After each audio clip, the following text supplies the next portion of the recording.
Many times people want to submit to fathers when the circumstances are all favorable. But true sonship can be discerned even when your father says no to something. Actually, true sonship will always be tested when you ask your father of something and he says no. I cannot help but remember the Gethsemane experience where Jesus wanted, for 3 times he prayed, "Oh Lord, if this cup can pass." But the father went silent. He did not answer the son. And that is a very premise. That's a premise in scripture that teaches us one aspect, if not several aspects, but I want to pick out a few. One of those is that God is much more interested in his purpose upon your life coming to pass as opposed to your personal comfort. Most of us, if it is comfortable, we assume it is the will of God. And there are many who have been actually deceived by the devil, that once you feel the peace of God, whatever it is that you're pursuing,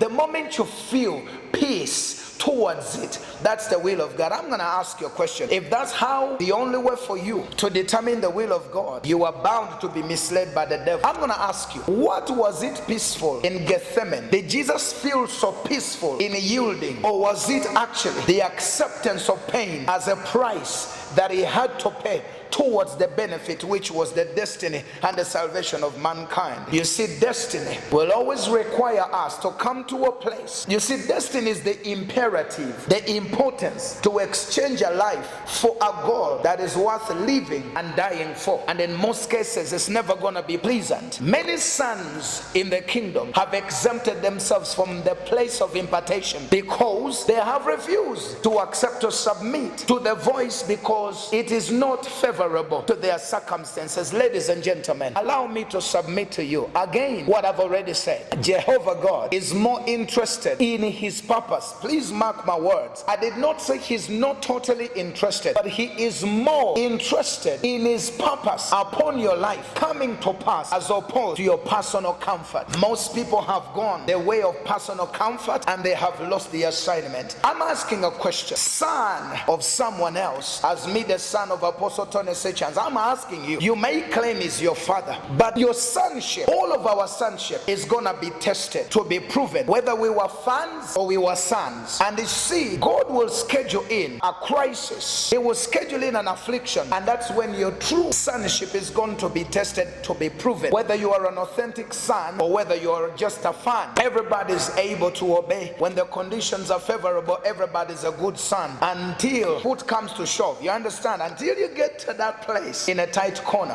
where your sonship will be proven. Ladies and gentlemen, today we have many common drifters who say yes to everybody. Everybody is their father. Everybody is their father, is their spiritual mother. They say yes to everybody until when put comes to shove, they run out of conflict. Whenever they are challenged, whenever their behaviors and character that is contradictory to the lifestyle of Jesus Christ is actually tested and actually confronted by a father, that's when they take offense. That's when they take offense. The question goes back: did you submit to this man by revelation or by excitement? Did you submit to that voice by ambition or by vision?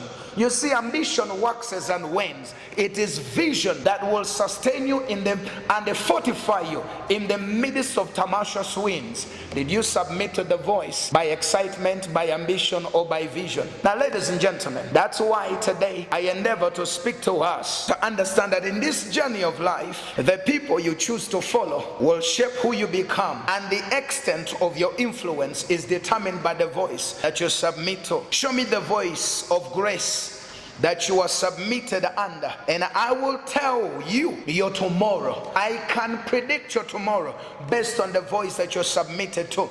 Many times I want to use my practical examples. There was a time when I was under the influence of the spirit of sexual immorality. Until I submitted and reconnected to my spiritual roots, to Apostle Tony Sechans, I became a stranger. Even Satan can test me. I submit this with all humility and appreciation to the grace of God, that there are certain men, there are certain people, because there are patterns and systems that you submit to, and you will struggle to live a holy life. But there are men that God has designed who have overcome certain vices, and they are conformed to the likeness of Jesus Christ. And by your submission to them, there is an impartation and a flow of the grace that governs their lives and begins to govern your life.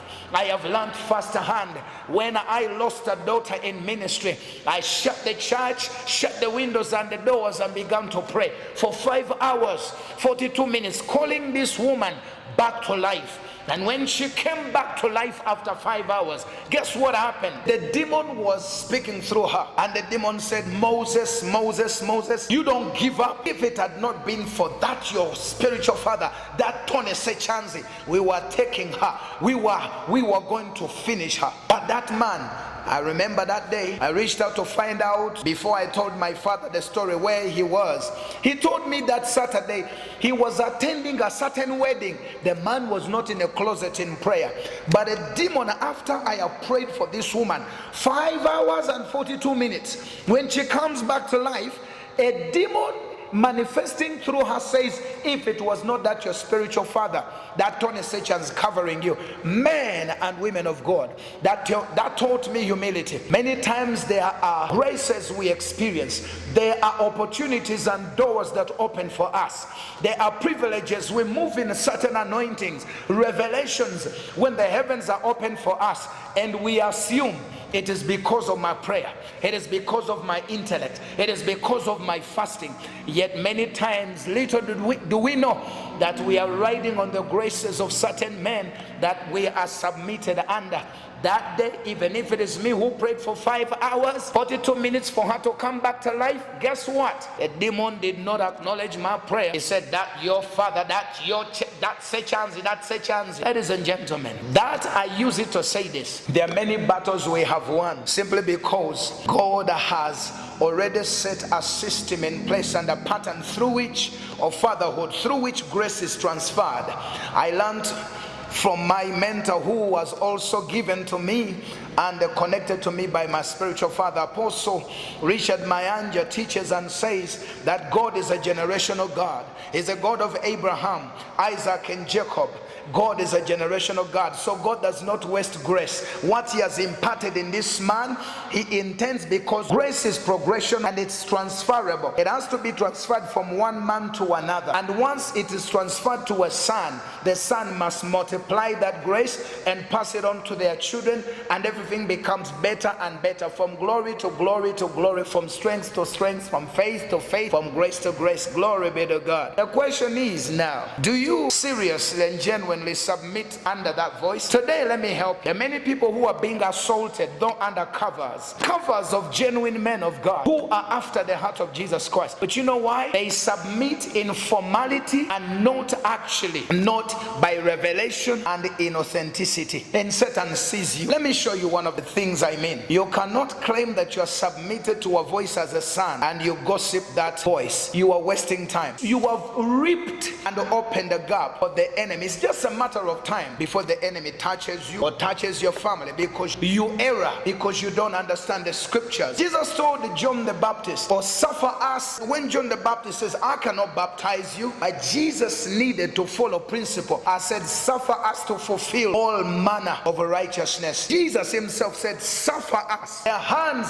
that flung stars into space, submitted to a man, to a creature he created, to baptize and soak him. Ladies and gentlemen, Jesus told John the Baptist, suffer us to fulfill all manner of righteousness. I'm asking a question. Are you truly a son or a fan? I have so much to say to my fellow brothers and sisters and sons, because I understand there is no way God can transfer grace to you to become tomorrow's father if you have failed to be an authentic son to someone else. God does not qualify any man to father a generation tomorrow if he has failed the test of authentic sonship. You have to be initially an authentic son before God now can designate authority and confer authority of fatherhood upon you to father generation. Well, you may run around and claim you're a father, but you're just an echo. You are not a voice. Why? Because because you cannot fail to submit to a voice and you become a voice. You reduce yourself to an echo. In closing, I want you to understand. Let me quote the words of Dr. Miles Monroe. I'll start by saying, show me the voice of grace you are submitted under, and I will tell you your tomorrow. Dr. Miles Monroe once said, if you follow someone who's not going anywhere, they'll make sure you get there too. Now, sons, understand this. We can all be sons of the same father, but learn this principle. Your loyalty goes to the voice. Understand, our loyalty is to God the Father,